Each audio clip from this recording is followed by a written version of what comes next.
So good afternoon all. ഞാൻ കൈകാര്യം ചെയ്യുന്നത് പറഞ്ഞു മത്സര പരീക്ഷകളെ നമുക്ക് എങ്ങനെ നേരിടാം എന്നുള്ളതാണ്. ആക്ച്വലി ഇത് കുട്ടികൾക്കുള്ള സെക്ഷൻ ആയിരുന്നു, പക്ഷെ കൂടുതൽ പാരന്റ്സ് ആയതുകൊണ്ട് നിങ്ങളാണ് കുട്ടികളെ മോൾഡ് ചെയ്യുന്നത്. അപ്പൊ നിങ്ങൾക്ക് എങ്ങനെ കുട്ടികളെ ഹാക്ക് ചെയ്യാമെന്നാണ് ഞാൻ പഠിപ്പിക്കുന്നത്.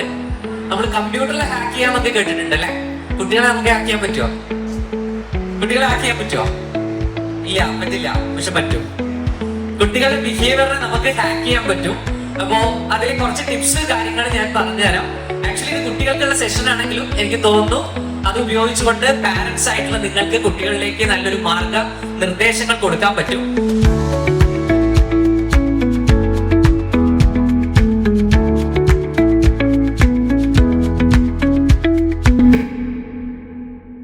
ആഫ്റ്റർ കൊറോണ കഴിഞ്ഞതിന് ശേഷം കുട്ടികളിൽ വളരെയധികം ചേഞ്ച് വന്നിട്ടുണ്ട്.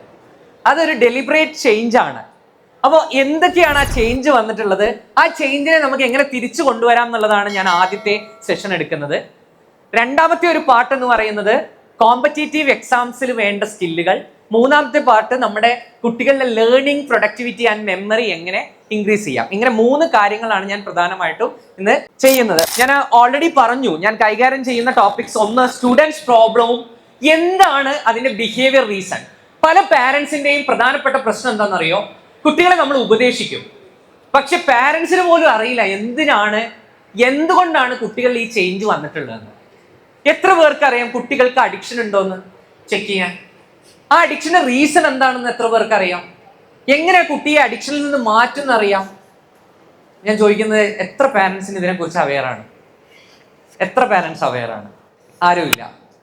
ആരുമില്ല. ഇത് തന്നെയാണ് നമ്മുടെ പ്രശ്നം. നമ്മൾ കുട്ടിയോട് മാറാൻ പറയുന്നുണ്ട്, പക്ഷെ എങ്ങനെ മാറണം എന്ന് നമുക്കറിയില്ല. എന്താണ് കുട്ടിയുടെ പ്രോബ്ലം എന്ന് നമുക്ക് അറിയില്ല. അപ്പൊ അതാണ് ഞാൻ ആദ്യം ഡിസ്കസ് ചെയ്യുന്ന പാർട്ട്. സെക്കൻഡ് പാർട്ട് എന്ന് പറയുന്നത് നേരത്തെ പറഞ്ഞ പോലെ തന്നെ എന്താണ് ഫ്യൂച്ചർ റെഡി സ്കിൽസ്. ഇപ്പൊ വേൾഡ് എക്കണോമിക് ഫോറത്തിന്റെ പുതിയൊരു സർവേ വന്നിട്ടുണ്ട് ഒരാഴ്ച മുമ്പ്. അതിൽ ഫ്യൂച്ചർ റെഡി സ്കിൽസ് എന്തൊക്കെയാണ് 2030 നമുക്ക് വേണ്ട സ്കില്ലുകൾ എന്നതിനെ കുറിച്ച് പറയുന്നുണ്ട്. ആരെങ്കിലും കേട്ടിട്ടുണ്ടോ? ആരും കേട്ടിട്ടില്ല. അപ്പൊ അതും പുതിയ കാര്യമാണ്. അതാണ് ഞാൻ രണ്ടാമത് പറയുന്നത്. അത് എങ്ങനെ കുട്ടികളിൽ ഡെവലപ്പ് ചെയ്യാം എന്നുള്ളതാണ് ഞാൻ സെക്കൻഡ് പാർട്ടിൽ എടുക്കുന്നത്. And third part productivity and learning techniques.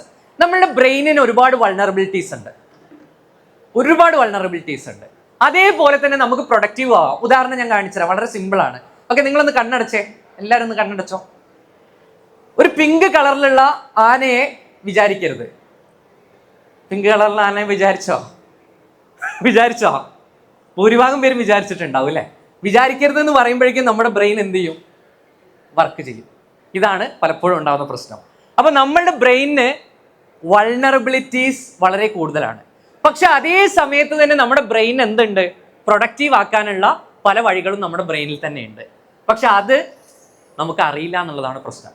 അപ്പൊ നമുക്ക് എങ്ങനെ കുട്ടികളെ കോഡ് ചെയ്യാം എന്നുള്ളത് നോക്കാം. അപ്പൊ ആദ്യത്തെ കാര്യം ഞാൻ പറയുന്നത്, നിങ്ങൾക്ക് തന്നെ ഞാൻ ഈ ടെസ്റ്റ് തരാം. ഇത് കുട്ടികൾക്കുള്ള ടെസ്റ്റ് ആയിരുന്നു, പക്ഷെ നിങ്ങൾക്കുള്ള ഒരു ടെസ്റ്റ് ആണ്. ഓക്കെ, നിങ്ങൾ ചെയ്യേണ്ടത് എന്താണെന്ന് ചോദിച്ചാൽ, ഞാൻ ഇവിടെ കുറച്ച് ഒബ്ജക്ട്സ് കൊടുത്തിട്ടുണ്ട് അല്ലേ? ഈ ഒബ്ജക്റ്റിനെ ഒന്ന് കൃത്യമായിട്ടൊന്ന് നിരീക്ഷിച്ചേ. ഒരു 30 സെക്കൻഡ് ചലഞ്ചാണ്. ഞാൻ 30 സെക്കൻഡ് സമയം തരും. ഒന്ന് കൃത്യമായിട്ട് ആ ഒബ്ജക്റ്റുകളൊക്കെ ഒന്ന് ഒബ്സർവ് ചെയ്യണം. Okay, 30 second. Your time starts now. 30 second. ഇതിന്റെ കൂടെ നമ്മുടെ മോഹൻലാലിന്റെ ദൃശ്യം സിനിമ കണ്ടിട്ടുണ്ടായിരിക്കും അല്ലേ? എല്ലാവരും കണ്ടോ? എത്ര പേര് ദൃശ്യം സിനിമ കണ്ടിട്ടുണ്ട്? ഓക്കെ, അതിന്റെ ട്വിസ്റ്റ് അറിയാലോ, പറയേണ്ട ആവശ്യമൊന്നുമില്ല. IPL നടക്കുന്നുണ്ട് അല്ലേ? അതിനെക്കുറിച്ചും പറയേണ്ട ആവശ്യമൊന്നുമില്ല. ഓക്കെ, യുവർ ടൈം കഴിഞ്ഞിരിക്കുന്നു. നിങ്ങളുടെ ടൈം കഴിഞ്ഞു. ഓക്കെ, ഇനി ചോദ്യം, ആ ക്ലോക്കിൽ, അതിലവിടെ ഒരു ക്ലോക്ക് ഉണ്ടായിരുന്നു. ആ ക്ലോക്കിൽ ഏതായിരുന്നു സമയം എന്ന് ആർക്കെങ്കിലും ഓർമ്മയുണ്ടോ?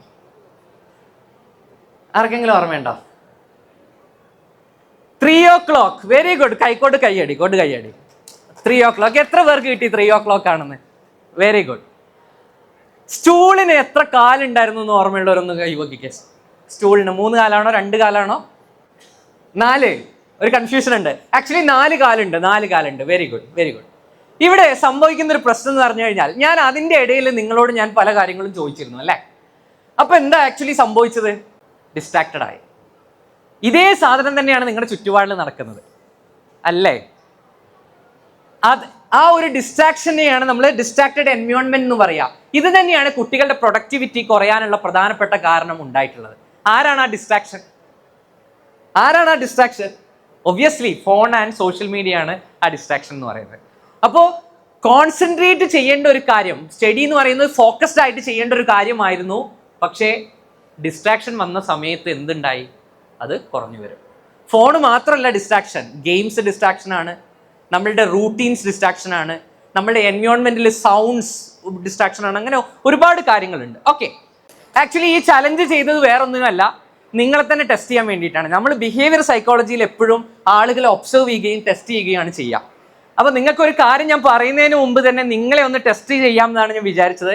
ആക്ച്വലി ഇതിൻ്റെ റിയൽ ഇമ്പാക്റ്റ് ഇവിടെ അല്ല, ഈ കളിയിലല്ല, ഞാൻ പറയുന്ന കാര്യത്തിലാണ്. നിങ്ങൾക്ക് ഈ 5 ചോദ്യത്തിൽ 4 കിട്ടിയിട്ടില്ലെങ്കിൽ, ഞാൻ കുട്ടികളുടെ കാര്യമാണ് പറയുന്നത്, +2 വരെയുള്ള കുട്ടികളുടെ കാര്യമാണ് പറയുന്നത്, നിങ്ങളുടെ അറ്റൻഷൻ സ്പാൻ റിസ്കിലാണ്. കാരണം അവരുടെ അറ്റൻഷൻ സ്പാൻ ആ 5 ഉത്തരവും കണ്ടെത്താൻ പറ്റുന്ന രീതിയിലായിരിക്കും സെറ്റ് ചെയ്തിട്ടുണ്ടാവുക. പക്ഷെ നിങ്ങളുടെ കുറച്ചും കൂടി മെച്ചുവേർഡ് ആയതുകൊണ്ട് തന്നെ അറ്റൻഷൻ സ്പാൻ, നിങ്ങൾ മൾട്ടി ടാസ്കുകൾ ചെയ്യുന്നത് കൊണ്ടൊക്കെ അറ്റൻഷൻ സ്പാൻ കുറച്ച് കുറയുന്നുണ്ടാവും. ബട്ട് 3 or 4 നിങ്ങൾ മിനിമം കണ്ടെത്തിയിരിക്കണം. ആക്ച്വലി ഇവിടെ സംഭവിച്ചിട്ടുള്ള ഒരു പ്രശ്നം എന്താണെന്നറിയോ? എന്തുകൊണ്ടാണ് നമ്മുടെ അറ്റൻഷൻ സ്പാൻ ഡിസ്ട്രോയ് ആയതെന്ന് ആർക്കെങ്കിലും അറിയോ? ഒരു റീസൺ നമ്മൾ പറഞ്ഞു, ഒബ്വിയസ്ലി മൊബൈൽ ഫോൺ ആണെന്ന് പറഞ്ഞു. വേറെ ഗെയിംസ്, ഒബ്വിയസ്ലി, പിന്നെ റീൽസ്. ഓക്കെ, ഇതിനുള്ള കാരണം എന്താണെന്നറിയോ? ഇതിന്റെ സയന്റിഫിക് റീസൺ പലരും ആരും അന്വേഷിക്കാറില്ല. നമുക്കറിയാം ഈ കാര്യങ്ങളൊക്കെ നമ്മൾ അറ്റൻഷൻ സ്പാൻ കുറയ്ക്കുന്നുണ്ടെന്ന്. പക്ഷെ അതിന്റെ സയൻസ് അറിഞ്ഞാൽ മാത്രമേ നിങ്ങൾക്ക് കുട്ടികളെ എന്ത് ചെയ്യാൻ പറ്റുള്ളൂ, അതിൽ നിന്ന് വിഡ്രോ ചെയ്യിപ്പിച്ചു കൊണ്ടുവരാൻ പറ്റുള്ളൂ. അതിന്റെ വില്ലനെ നിങ്ങൾക്ക് ആർക്കെങ്കിലും കണ്ടുപിടിക്കാൻ പറ്റുമോ എന്നുള്ളതാണ് എൻ്റെ ചോദ്യം. ശരിക്കും ഈ സ്റ്റോറിയിലെ വില്ലന്റെ ചില ലെറ്റേഴ്സ് ഞാൻ ഇവിടെ കൊടുത്തിട്ടുണ്ട്. ആരാണ് ആ വില്ലൻ എന്ന് ആർക്കെങ്കിലും പറയാൻ പറ്റുമോ? ആരാണ്? ഡോപ്പമിൻ ആണ് വില്ലൻ. Very good. ഡോപ്പമിൻ ആണ് വില്ലൻ. ആരാ ഈ ഡോപ്പമിൻ എന്ന് പറയുന്ന ആള്? ഹാപ്പി ഹോർമോൺ, നമ്മൾ റിവാർഡ് ഹോർമോൺ അല്ലെങ്കിൽ ഹാപ്പി ഹോർമോൺ എന്നൊക്കെ പറയും. എപ്പോഴാണ് ഇയാൾ ഉണ്ടാവുക? ഡോപ്പമിൻ ഉണ്ടാവുക എപ്പോഴാണെന്നറിയോ? അതായത് നമ്മൾക്ക് ആന്റിസിപ്പേഷൻ വരുന്ന സമയത്താണ് ഡോപ്പമിൻ ഉണ്ടാവുക. എന്താ ആന്റിസിപ്പേഷൻ എന്ന് പറഞ്ഞാൽ? നമുക്കൊരു എക്സ്പെക്റ്റേഷൻ ഉണ്ടാവുമ്പോഴാണ്. നിങ്ങൾ റീൽ അല്ലെങ്കിൽ സോഷ്യൽ മീഡിയ എടുത്തു നോക്കുക. സോഷ്യൽ മീഡിയ എന്നെ പോലെയുള്ള അല്ലെങ്കിൽ ബിഹേവിയറൽ സ്റ്റഡീസ് നടത്തുന്ന ആളുകളെ കോടിക്കണക്കിന് രൂപ കൊടുത്തുകൊണ്ട് ഡിസൈൻ ചെയ്യിപ്പിച്ച ഒരു പ്രൊഡക്റ്റ് ആണെന്ത്? സോഷ്യൽ മീഡിയ എന്ന് പറയുന്നത്. അല്ലാതെ അത് ഒരൊറ്റ ദിവസം കൊണ്ട് ഉണ്ടാക്കിയതല്ല. നിങ്ങളുടെ അറ്റൻഷൻ സ്പാൻ ഹാക്ക് ചെയ്യാൻ വേണ്ടിയിട്ട് തന്നെ ഉണ്ടാക്കിയതാണ് സോഷ്യൽ മീഡിയ എന്ന് പറയുന്നത്. അവിടെ നിങ്ങൾ ഹാക്ക് ചെയ്യുന്നത് ആരാന്നറിയോ? ഈ ഡോപ്പമിനെയാണ്. ഈ ഡോപ്പമിനാണ് നിങ്ങളുടെ മോട്ടിവേഷന് സഹായിക്കുന്നതും, നിങ്ങളുടെ റൂട്ടീൻ ബിൽഡ് ചെയ്യുന്നതും, ഹാബിറ്റ് ബിൽഡ് ചെയ്യുന്നതും, നിങ്ങളുടെ സക്സസിനെ ഡിറ്റർമിൻ ചെയ്യുന്നതും ഒക്കെ. പക്ഷെ ഇയാളെ ആര് ഹാക്ക് ചെയ്തു? നമ്മുടെ പല പ്രൊഡക്റ്റുകളും ഹാക്ക് ചെയ്തു. എങ്ങനെയാണ് ഹാക്ക് ചെയ്യുന്നതെന്ന് ചോദിച്ചു കഴിഞ്ഞാൽ, നമുക്ക് എക്സ്പെക്റ്റേഷൻ വന്നാലാണ് ഇയാൾ ഉണ്ടാവുക. സോഷ്യൽ മീഡിയയിൽ ഒരു റീൽ ഇട്ടു, എന്താ നമ്മുടെ എക്സ്പെക്റ്റേഷൻ? നമുക്ക് ലൈക്ക് ഓരോന്ന് കയറുന്നുണ്ടോ നോക്കൂ. ഈ എക്സ്പെക്റ്റേഷൻ ചെയ്യുന്ന സമയത്തൊക്കെ എന്ത് വരുന്നുണ്ട്? ഡോപ്പമിൻ റിലീസ് ആവുന്നുണ്ട്. അടുത്ത റീല് എന്താണെന്ന് നമ്മൾ നോക്കും, അപ്പോഴും ആര് വരുന്നുണ്ട്? ഡോപ്പമിൻ വരുന്നുണ്ട്. സ്റ്റാറ്റസ് ഇടുന്നു, അപ്പോഴും ഡോപ്പമിൻ വരുന്നുണ്ട്. അങ്ങനെ സോഷ്യൽ മീഡിയയിലുള്ള എല്ലാ സമയത്തും ഡോപ്പമിൻ എന്തായിക്കൊണ്ടിരിക്കുകയാണ്? ഫ്ലഡ് ആയിക്കൊണ്ടിരിക്കുകയാണ്. അതുകൊണ്ടാണ് നിങ്ങൾ പോലും അറിയാതെ 2 മിനിറ്റിന് വേണ്ടി നിങ്ങൾ കയറിയാലും 2 മണിക്കൂർ കഴിഞ്ഞ് നിങ്ങൾ പുറത്തിറങ്ങുന്നത്. കാരണം ലോ എഫേർട്ട് ഇട്ടുകൊണ്ട് നിങ്ങൾക്ക് എന്ത് ചെയ്യാം? കൂടുതൽ സന്തോഷം കിട്ടും. ആരാണ് സന്തോഷം ആഗ്രഹിക്കാത്തത്? അല്ലേ? അതിലൊരു കുറ്റമുണ്ടോ? ആരാണ് സന്തോഷം ആഗ്രഹിക്കാത്തത്? എന്തെങ്കിലും കുറ്റമുണ്ടോ? സാർ എന്തിനാണ് ഇങ്ങനെ സന്തോഷം ആഗ്രഹിക്കുന്ന പരിപാടികളെ കുറ്റം പറയുന്നതെന്നായിരിക്കും. പക്ഷെ അതിലൊരു പ്രശ്നമുണ്ട്. ആ പ്രശ്നം എന്താണെന്ന് ഞാൻ പറഞ്ഞുതരാം. ഇപ്പൊ ഞാൻ നേരത്തെ പറഞ്ഞു എങ്ങനെയാണ് ഡോപ്പമിൻ റിവാർഡ് ലൂപ്പ് വർക്ക് ചെയ്യുന്നതെന്ന് പറഞ്ഞു. ഫോൺ എടുക്കുന്നു, ഫോണിൽ നോട്ടിഫിക്കേഷൻ വരുന്നതും ലൈക്ക് വരുന്നതും നമ്മൾ റീല് കാണുന്നതും ഒക്കെ എന്താണ്? ആന്റിസിപ്പേഷൻ ആണ്. ആ സമയത്തൊക്കെ ഡോപ്പമിൻ ഇൻക്രീസ് ആവും, നമ്മൾ ഹാപ്പി ആവും. നമുക്ക് പിന്നെ ഇത് കിട്ടിയില്ലെങ്കിൽ വീണ്ടും എന്ത് ചെയ്യും? നമ്മൾ ഫോണിലേക്ക് പോകും. ഇതുകൊണ്ടാണ് നമ്മൾ എപ്പോഴും ഫോൺ എടുത്തുകൊണ്ടേയിരിക്കുന്നത്. ഇതിൻ്റെ ഒരു പ്രശ്നം എന്താണെന്നറിയോ? നമ്മളുടെ നോർമൽ ആയിട്ടുള്ള മോട്ടിവേഷൻ സിസ്റ്റത്തിനെ ആര് തകരാറിലാക്കും? ഇയാൾ തകരാറിലാക്കും. അതുകൊണ്ടാണ് നിങ്ങൾ ശ്രദ്ധിച്ചാൽ മതി, കൊറോണയ്ക്ക് ശേഷം ആളുകളുടെ ബോറടിക്കാനുള്ള ഒരു മൊമെന്റ് പോലും അവര് വിട്ടുകൊടുക്കില്ല. ആ സമയമാകുമ്പോഴേക്കും ഫോൺ എടുക്കും. അല്ലേ? 1 മിനിറ്റ് നമുക്ക് ഇരുന്നാൽ പോലും നമ്മൾ എന്ത് ചെയ്യും? ഫോൺ എടുക്കും. ശ്രദ്ധിച്ചിട്ടുണ്ടോന്ന് അറിയില്ല, ഇപ്പൊ തിയേറ്ററിൽ പോയി കഴിഞ്ഞാൽ ഇറങ്ങി പോകുന്ന ആളുകളുടെ എണ്ണം വളരെ കൂടിയിട്ടുണ്ട്. തിയേറ്ററിൽ ഒന്ന് സ്ലോ പേസിലായി കഴിഞ്ഞാൽ അപ്പൊ ഫോൺ എടുക്കുന്ന ആളുകളുടെ എണ്ണം കൂടിയിട്ടുണ്ട്. കാരണം എന്താ? നമുക്ക് ഡോപ്പമിൻ കിട്ടുന്നില്ല. ഡോപ്പമിൻ കിട്ടണമെങ്കിൽ ഇയാൾ വേണം. ഇതിനെയാണ് നമ്മൾ എന്തു പറയാ അഡിക്ഷൻ എന്ന് പറയാ. ഇത് തന്നെയാണ് എല്ലാ അഡിക്ഷൻ്റെയും കാരണം. അപ്പോൾ നമ്മളൊക്കെ ശരിക്കും അഡിക്റ്റഡ് ആണ്. ഡ്രഗ് അഡിക്ഷൻ്റെ കാരണവും ഗെയിം അഡിക്ഷൻ്റെ കാരണവും ഒക്കെ ഈ ഡോപ്പമിൻ്റെ ഫ്ലഡിങ് ആണ്. അപ്പോൾ ഇത് നമ്മുടെ കുട്ടികളിലുണ്ട്. അപ്പോൾ മോട്ടിവേഷൻ സിസ്റ്റത്തെ തകരാറിലാക്കുന്നു. എന്നിട്ടാണ് പല പാരൻസ് എന്നെ വിളിച്ചിട്ട് ചോദിക്കാറുണ്ട്, അവന് പഠിക്കുന്നതിൽ എന്തില്ല, കുറച്ച് നേരം ഇരുന്ന് പഠിക്കാൻ പറ്റുന്നില്ല എന്ന് ചോദിക്കും. ഞാൻ ചോദിക്കും, എത്ര സമയം ഫോൺ ഉപയോഗിക്കുന്നുണ്ട്? സാറേ 5-6 മണിക്കൂർ ഇരിക്കുന്നുണ്ട്, കുട്ടി പറയുന്നതുകൊണ്ട് ഞാൻ കൊടുക്കുകയാണെന്ന് പറയും. ഓക്കെ, അപ്പോൾ ഇതൊരു വലിയൊരു പ്രശ്നമാണ്. അപ്പോൾ ഇത് എങ്ങനെ, ഞാൻ നേരത്തെ പറഞ്ഞ പോലെയാണ്, ആരാണല്ലേ സന്തോഷം ആഗ്രഹിക്കാത്തത്? എല്ലാവരും സന്തോഷം ആഗ്രഹിക്കുന്നതാണ്. അപ്പോൾ ഡോപ്പമിൻ ഇങ്ങനെ കിട്ടുന്നതിന് എന്തെങ്കിലും വിരോധം ഉണ്ടോ എന്ന് ചോദിച്ചു കഴിഞ്ഞാൽ 2 പ്രശ്നങ്ങളാണ് പ്രധാനമായിട്ടുള്ളത്. ആ 2 പ്രശ്നങ്ങൾ നിങ്ങൾ അറിയണം. ഇത് കുട്ടിക്ക് പറഞ്ഞു കൊടുക്കേണ്ട ഒരു കാര്യമാണ്. ബ്രെയിൻ റോട്ട് എന്ന് പറയുന്ന ഒരു വാക്ക് ആരെങ്കിലും കേട്ടിട്ടുണ്ടോ? ബ്രെയിൻ റോട്ട് എത്ര പേര് കേട്ടിട്ടുണ്ട്? എന്താ ബ്രെയിൻ റോട്ട് എന്ന് ആർക്കെങ്കിലും അറിയോ? 2024 ഓക്സ്ഫോർഡ് ഡിക്ഷണറി തെരഞ്ഞെടുത്ത വാക്കായിരുന്നു ബ്രെയിൻ റോട്ട് എന്ന് പറയുന്നത്. എന്താ ബ്രെയിൻ റോട്ട് അറിയോ? റോട്ട് ചെയ്യുക എന്ന് പറഞ്ഞാൽ എന്താ? റോട്ട് ചെയ്യുക, റോട്ടിങ്. What is rotting? ചീഞ്ഞളിഞ്ഞു പോവുക എന്നുള്ളതാണ്. ആക്ച്വലി ബ്രെയിൻ റോട്ട് എന്നുള്ള വാക്ക് ഇൻട്രൊഡ്യൂസ് ചെയ്യാനുള്ള കാരണം എന്താന്ന് ചോദിച്ചു കഴിഞ്ഞാൽ, നമ്മൾ സോഷ്യൽ മീഡിയയിൽ ഒരുപാട് കോണ്ടന്റ് കാണുന്നത് കൊണ്ട് തന്നെ നമ്മളുടെ ബ്രെയിനിന്റെ ക്വാളിറ്റി കുറയുന്നതിനെ പറയുന്ന പേരാണ് ബ്രെയിൻ റോട്ട് എന്ന് പറയുന്നത്. അതിൽ ഒന്നാമത്തെ കാര്യം എന്ന് പറയുന്നത് ക്രിട്ടിക്കൽ തിങ്കിങ്, പ്രോബ്ലം സോൾവിങ് പോലുള്ള സ്കില്ലുകൾ കുറയും. എന്താണ് കാരണം എന്ന് ആർക്കെങ്കിലും എക്സ്പ്ലെയിൻ ചെയ്യാൻ പറ്റുമോ? ഞാൻ നേരത്തെ പറഞ്ഞ ഡോപ്പമിനെ വെച്ചിട്ട് ആർക്കെങ്കിലും എക്സ്പ്ലെയിൻ ചെയ്യാൻ പറ്റുമോ? ഡോപ്പമിനാണ് എല്ലാത്തിൻ്റെയും കാരണം. പക്ഷെ ഡോപ്പമിൻ വേണം, ഡോപ്പമിൻ ഉണ്ടായാൽ മാത്രമേ മോട്ടിവേഷൻ ഉണ്ടാവുള്ളൂ. പക്ഷെ അതിനെ ഹാക്ക് ചെയ്യപ്പെടുന്നതാണ് പ്രശ്നം. എന്താണ് കാരണം എന്ന് ചോദിച്ചു കഴിഞ്ഞാൽ, വളരെ സിമ്പിൾ ആയിട്ടുള്ള ഒരു എക്സാമ്പിൾ ഞാൻ പറഞ്ഞുതരാം. നിങ്ങൾക്ക് ഞാൻ 10 മിനിറ്റ് തരുന്നു. നിങ്ങളോട് ഞാൻ പറയുന്ന ഒരു 1000 കോയിൻ എടുത്തിട്ട് ഇങ്ങനെ അടുക്കി ഇങ്ങനെ വെക്കാൻ പറയാം, 1. അതേ സമയത്ത് ഞാൻ ഒരു 10 മിനിറ്റ് തരുന്നു, നിങ്ങൾക്കൊരു ഫോൺ തരുന്നു, നിങ്ങൾ റീല് തോണ്ടിക്കെന്ന് പറയാം. നിങ്ങൾ ഏതാ ചൂസ് ചെയ്യുക? ഫോണാണ് ചൂസ് ചെയ്യുക. വൈ ഫോൺ ചൂസ് ചെയ്യുന്നു? Low effort high reward. Low എഫേർട്ടാണ്, നിങ്ങൾക്ക് പെട്ടെന്ന് പ്ലഷർ കിട്ടുന്നു. ഇപ്പൊ ലോ എഫേർട്ടും ഹൈ റിവാർഡും വരുന്നതിനെയാണ് ഞങ്ങൾ സൈക്കോളജിയിൽ പറയാ സ്വീറ്റ് സ്പോട്ട് എന്ന് പറയും. അതാണ് സ്വീറ്റ് സ്പോട്ട്. അപ്പോൾ ഓട്ടോമാറ്റിക്കലി അതേ ചൂസ് ചെയ്യുള്ളൂ. നിങ്ങൾ എന്ത് ചെയ്യില്ല? എഫേർട്ട് ഇടില്ല. അപ്പോൾ എഫേർട്ട് ഇടുന്ന പരിപാടികൾ കുട്ടികൾ എന്ത് ചെയ്യും? കുട്ടികളല്ല, നമ്മൾ ഒഴിവാക്കി തുടങ്ങി. നമ്മൾ തിങ്ക് ചെയ്യാൻ കുറഞ്ഞു, ക്രിയേറ്റിവിറ്റി കുറഞ്ഞു. അതേപോലെ തന്നെ നമ്മുടെ മോട്ടിവേഷൻ സിസ്റ്റം ആക്കായി. ഇതാണ് ബ്രെയിൻ റോട്ട് എന്ന് പറയുന്നത്. രണ്ടാമത്തത് ഇതിനേക്കാൾ വലിയൊരു പ്രശ്നമുണ്ട്. ആ പ്രശ്നമാണ് ഞാൻ പറയുന്നത്. നിങ്ങൾ കേട്ടിട്ടുണ്ടാവും, ഇപ്പോൾ പത്രത്തിൽ വന്ന ഒരു കാര്യമാണ്, അത് പറയാം. റിവേഴ്സ് ഫ്ലിൻ എഫക്റ്റ് എന്ന് പറഞ്ഞൊരു വാക്ക് കേട്ടിട്ടുണ്ടോ ആരെങ്കിലും? റിവേഴ്സ് ഫ്ലിൻ എഫക്റ്റ് ഈ അടുത്തിടെ പത്രത്തിൽ വളരെയധികം എഴുതപ്പെട്ട ഒരു സാധനമാണ് reverse Flynn effect. Flynn effect എന്ന് പറഞ്ഞാൽ, ഫ്ലിൻ എന്ന് പറയുന്ന ഒരു സൈക്കോളജിസ്റ്റ് ആണ്. അദ്ദേഹം ചെയ്തത് എന്താണെന്ന് ചോദിച്ചാൽ, അദ്ദേഹം ഒരു പഠനം നടത്തി. ആ പഠനത്തിൽ നിന്ന് അദ്ദേഹം പഠിച്ചത് എന്താണെന്ന് ചോദിച്ചാൽ, IQ എന്ന് കേട്ടിട്ടുണ്ടല്ലോ. What is IQ? Intelligent quotient. ഈ ഇന്റലിജന്റ് കോഷ്യന്റ് ഓരോ 10 വർഷം കൂടുമ്പോഴും എന്ത് ചെയ്യുന്നുണ്ട്? കൂടിക്കൂടി വരുന്നുണ്ട്. അതായത് പാരന്റിന്റെ IQ-വിനേക്കാൾ അടുത്ത ജനറേഷന്റെ IQ എപ്പോഴും കൂടിക്കൂടി വരികയാണ് ചെയ്യുന്നത്.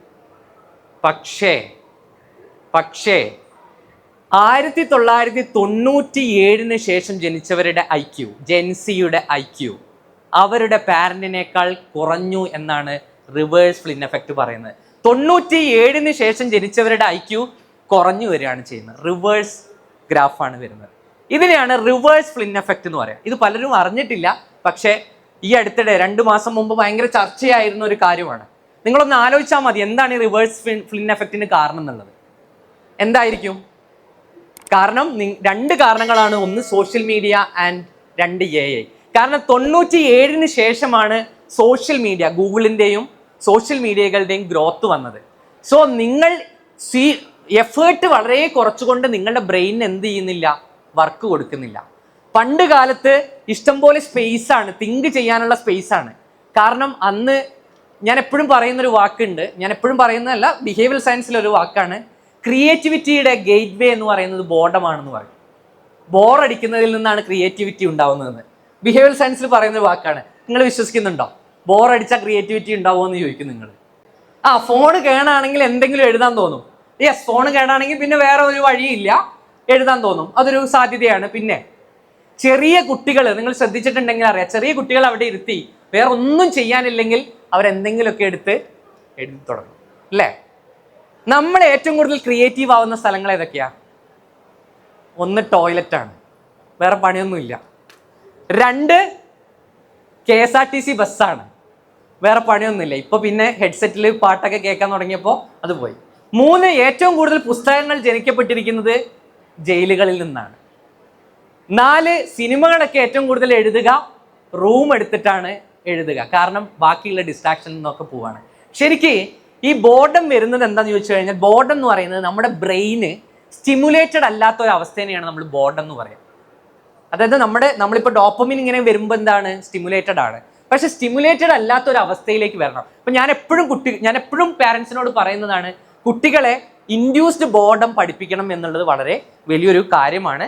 സോ റിവേഴ്സ് ഫ്ലിൻ എഫക്റ്റ് ഇപ്പോൾ വളരെ പ്രശ്നമായിട്ടുള്ളൊരു കാര്യമാണ്. കുട്ടികളിലെ IQ കുറഞ്ഞുകൊണ്ടിരിക്കുന്നുണ്ട്. ഈ IQ എന്ന് പറഞ്ഞു കഴിഞ്ഞാൽ പലർക്കും ഒരു തെറ്റിദ്ധാരണയുണ്ട്, ഒരു പുസ്തകം കൊടുത്തു കഴിഞ്ഞാൽ അത് കാണാതെ പഠിച്ച് പറയുന്നതാണ് IQ എന്ന് പലരും വിചാരിച്ചിട്ടുണ്ട്. എന്താണ് IQ എന്ന് അറിയോ ആർക്കെങ്കിലും? എങ്ങനെയാണ്, എന്തൊക്കെ പാരാമീറ്റേഴ്സ് വെച്ചിട്ടാണ് IQ മെഷർ ചെയ്യുന്നത്? Thinking skill. 1 is thinking skill, not memory, not fully based on the memory. Thinking skill, active spatial reasoning, അങ്ങനെ കുറേ മൾട്ടിപ്പിൾ കാര്യങ്ങളുണ്ട്. അതിൽ തന്നെ നമ്മൾ 2 ടൈപ്പ് ഓഫ് ഇൻ്റലിജൻസ് നമുക്കുണ്ട്.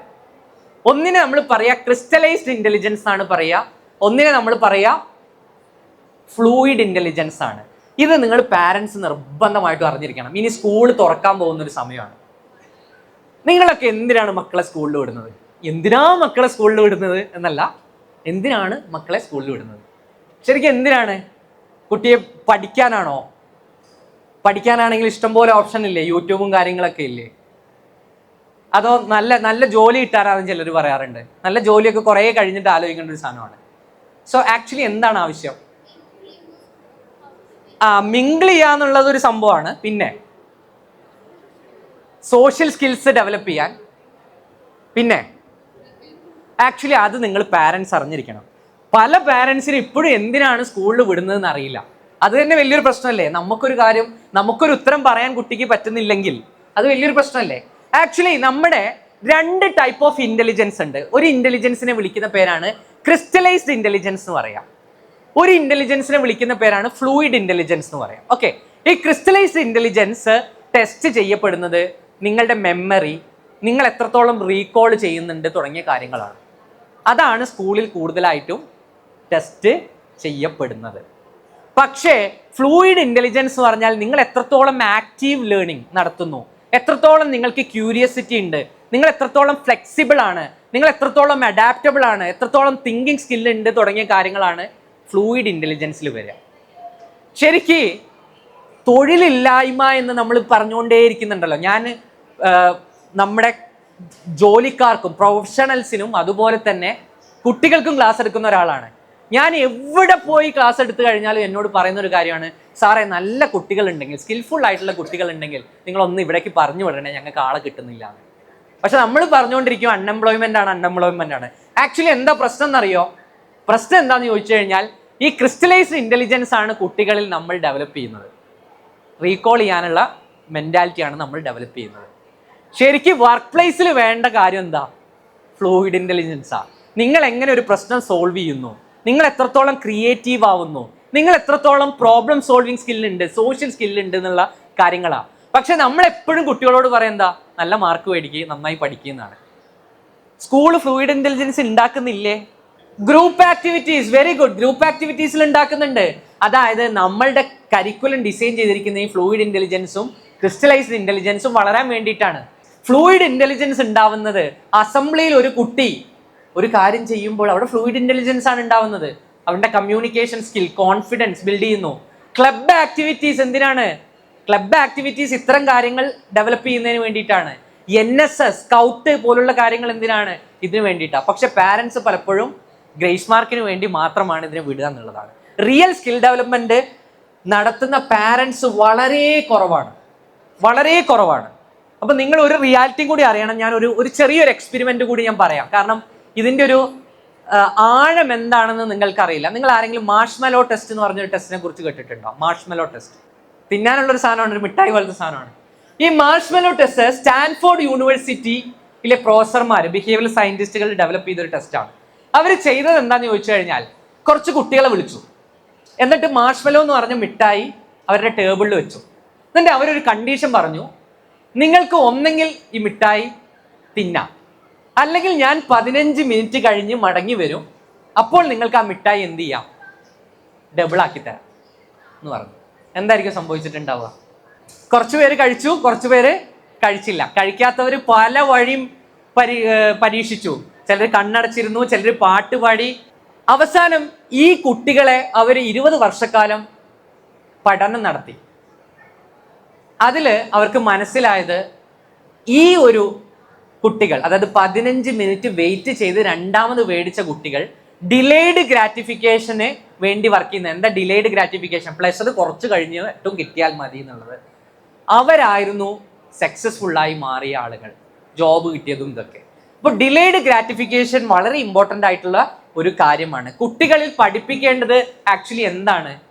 ഡിലേഡ് ഗ്രാറ്റിഫിക്കേഷൻ ആണ്. പക്ഷെ ഇന്നത്തെ ഭൂരിഭാഗം പാരൻസിന്റെയും വളരെ തെറ്റിദ്ധാരണയാണ് എന്ത്?